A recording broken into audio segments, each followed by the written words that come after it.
1,00,000 మంది శివభక్తులతో కలిసి మహారుద్రాక్ష పూజలో పాల్గొనండి. వెంటనే కాల్ చేసి మీ పేరును నమోదు చేసుకోండి. నమస్తే, welcome back to Suman TV. Present మనతో పాటు ఉన్నారు సైకాలజిస్ట్ విజయసింగం గారు. నమస్తే మ్యామ్. నమస్తే మ్యామ్.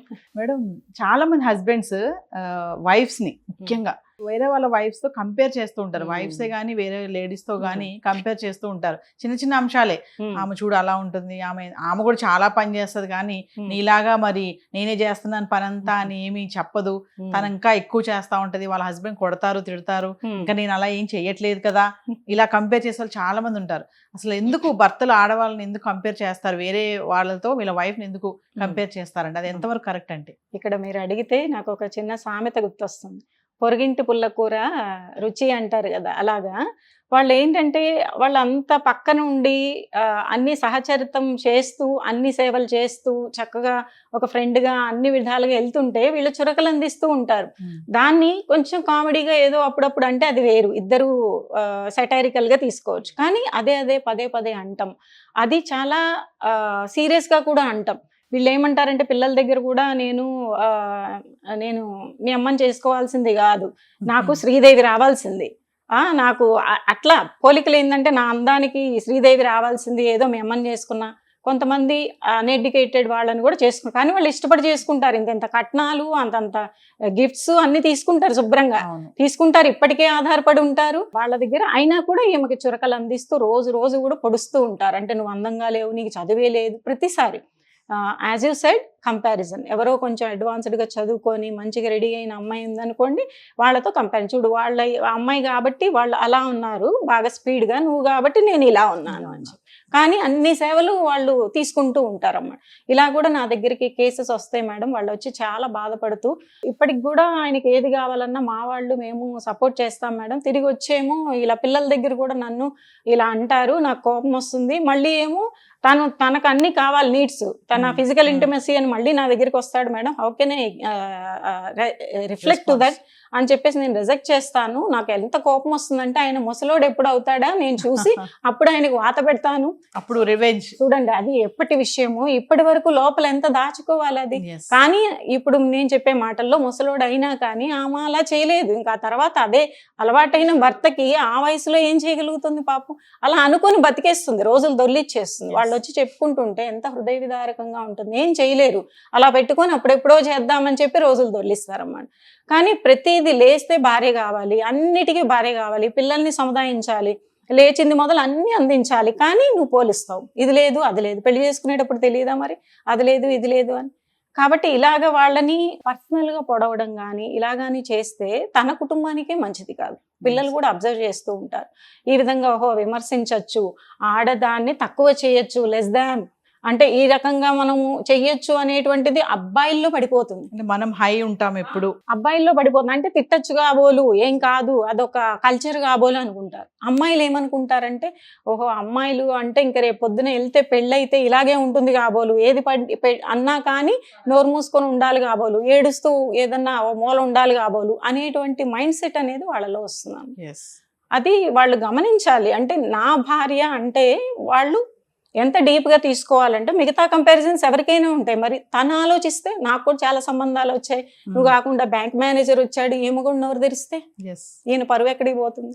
వన్స్ పెళ్ళైన తర్వాత నువ్వు ఏం చేసుకున్నావు, నాకేమీ రావాల్సింది రాలేదు, ఇదంతా కాదు. ఇద్దరము కమిట్మెంట్, ట్రస్ట్, లవ్తో ముందుకెలా వెళ్దాము అనేటువంటిది వెళ్తేనే ఆ కుటుంబం మంచిగా నిలబడుతుంది. ఇంకా మేడం, చాలా మంది హస్బెండ్స్ ఏంటంటే కొంతమంది ఉంటారు ఆఫీస్లో ఎవరైనా కొంచెం అందంగా ఉన్నారనుకోండి, వాళ్ళ గురించి వైఫ్గా చెప్తా ఉంటారు, ఆవిడ అమ్మాయి చాలా బాగుంటుంది, చాలా అలా ఉంటుంది, ఇలా ఉంటుంది, స్టైల్గా ఉంటుంది, డ్రెస్సింగ్ కానీ ఇవన్నీ అని. మరి అదే మాట భార్య కూడా చెప్తే, ఆమె కూడా వర్కింగ్ ఉమెనే అనుకోండి, మరి తీసుకుంటాడా భర్త?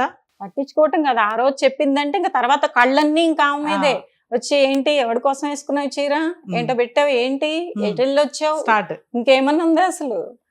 కొంతనే లేదు మనం అంటానికి. కానీ వీళ్ళు మాత్రం చలాయిస్తున్నారు అలాగా అని, వాళ్ళు జరుగుతోంది కదా అని. నేను ఇందాకన్నా అన్ఎడ్యుకేటెడ్ ఉమెనే కాదు, educated women also facing the same.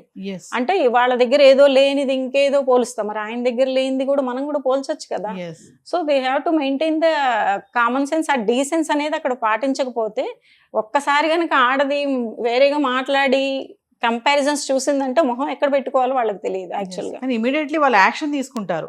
మనం గనక రివర్స్ అవునా, మాట్లాడాం అనుకోండి, తీసుకుంటారు. అసలు ఇమీడియట్లీ వాళ్ళకి ఒకటి కోపం ఏమొస్తుందంటే వచ్చేస్తది. నువ్వు ఆడదానివా, ఆ, తల్లివా, ఉమ్, భార్యవా, ఇన్ని వస్తాయండి వాళ్ళకి. అంటే మన రోల్స్ మీద పాత్ర మీద బయట ఫస్ట్ ఒకటే అంటారు, అవును. నువ్వు అసలు ఆడదానివైనా ఆడపుట్టికేననేది.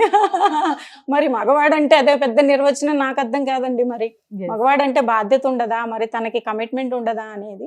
కాబట్టి ఇది ఏంటంటే ఎప్పటి నుంచో వస్తున్న దాన్ని అడ్వాన్స్డ్ థింకింగ్ ఇంత మారుతున్నాం మనం.